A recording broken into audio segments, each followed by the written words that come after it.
What up, YouTube? Today we're out here at Letchworth State Park. I'm with my boy Nick. What's up, guys? We're gonna figure out how to get down there one way or another. For whatever reason, it's the beginning of January and it's like 50 degrees out today. So all the snow is completely melted, as you can see, and all the ice that's on these trails is completely gone. So I can't imagine it's that dangerous at all, but we're gonna see what happens down there. Let's go.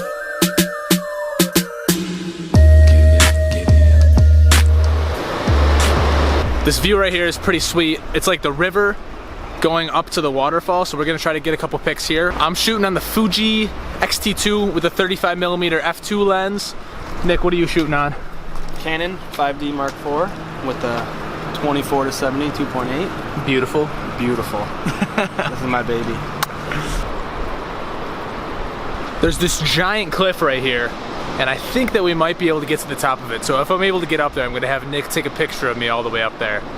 And I think that'll come out pretty good. That's a death sentence. Let's get up there.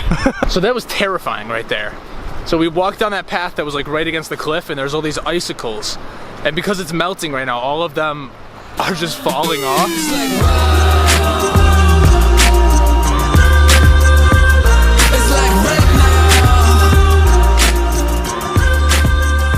Alright, we made it up there real quick. We got in and out. I got a couple shots with the drone, but nothing with the cameras because we were terrified up there. Now we have to walk back down this ice cave of death, pretty much. It's this little pathway that goes along the side, and there's just icicles falling all over it. It's like a game of Frogger, like you're just jumping, moving, but you move too fast, you slip and fall. Get me out of here. Welcome to Niagara Falls. Good trip down to the falls. The sun is setting right now, as you can see behind us, so we're gonna go up to this viewpoint where we think we can catch the sunset at, and we're gonna see if we can get any dope pics up there as well.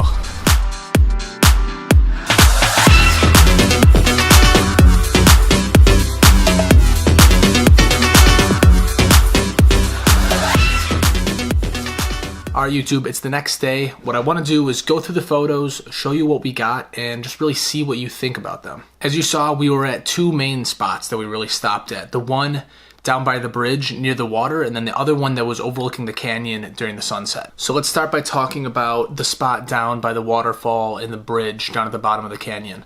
So we got two photos down there that I actually really like. The first one is just kind of like a fun portrait of Nick holding his two cameras, or rather his camera and my camera. I just thought it was a fun portrait. I'll show you it on the screen right here. And then the second photo that I really like is one that Nick actually took. It's just like the viewpoint from the bridge looking all the way up the river, and then you can see the waterfall in the background. And then there's an awesome sun in the background too, so it looks like the sun is setting in the photo. The second place we stopped at was this spot called Inspiration Point. It's this really cool overlook that you can see like the entire valley from. You can see the upper falls as well as the train tracks that go over the valley. When we got there, it was really tough to shoot the landscape itself just because it was so bright and the sun was way brighter than the actual landscape was, so it was tough to accommodate for that dynamic range. What I ended up doing was actually just taking a whole bunch of portraits of Nick because it was super hard to shoot the landscape. This right here is one of the favorite portraits that I took last night. As the sun continued to set, it actually became a little bit easier to shoot the landscape itself just because the dynamic range eased off a little bit. So I ended up shooting this photo right here, which in my opinion is a pretty solid landscape of this area. It's really bright and I didn't really accommodate for the shadows in the foreground, but I kind of like how it looks because it's very contrasty, and the only details in the foreground that you can see are the river and the waterfall itself. So I think it actually came out pretty good. This trip was actually my first photo trip of 2019, so I'm super excited to keep doing more of these as the year progresses. My last couple videos haven't necessarily been very photography related, but I promise I'll definitely get out a lot more photography content as the year progresses. I'm going to try to continue uploading at least once a week. I might eventually move to twice a week, but for now, once a week is definitely working with me, with my work and my job and everything like that right now. I hope you enjoyed the video. Let me know in the comment section below what you thought about all the photos and maybe even the video itself. If you enjoyed it, please hit that subscribe button as well as that thumbs up button. Thank you a ton for watching. Happy New Year's, and we'll see you in the next video. Thanks.